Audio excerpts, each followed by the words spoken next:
তো আবার নিয়েছিল না নিউ ব্লগ। তো এই যে দেখতে পাচ্ছি আমি এক জায়গায় যাচ্ছি, তোমার দাদা ভাই, অন্য অনুসন্ধ্যা মা আছে আর আমি আছি। তো এই যে দেখতে পাচ্ছি এই বাস স্ট্যান্ডটা অনেকেই জানবে, এটা চিনবে। তো চলে এসেছি বাসটা ধরবো বলে। তো অনুসন্ধ্যা মা খাবে লিচু, তো লিচু তোমার দাদা ভাই কিনে দিচ্ছে। তো ওটা হলো সিউড়ি। তো এই যে আসার পথে ছোট্ট মাকে দেখতে পেয়েছি, কত সুন্দর লাগছে, সেটা আমি নিয়ে নিলাম মোবাইল ক্যামেরাতে। তো যেই বাস স্ট্যান্ডে নেমেছি চন্দ্রপুর, তো আমার দাদা দিতে গিয়েছিল চন্দ্রপুর অবধি টোটোতে করে।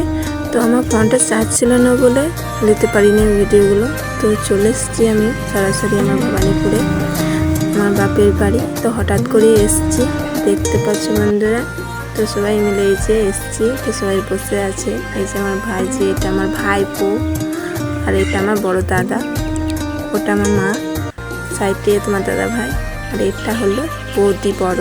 সেই টাইমে বাবা ঘুমাচ্ছিল বলে নিতে পারিনি ছোটো বৌদি। এই যে খাবার বেড়ে দিয়েছে। তো খাওয়া দাওয়া করে কটা ভিডিও শ্যুট করলাম।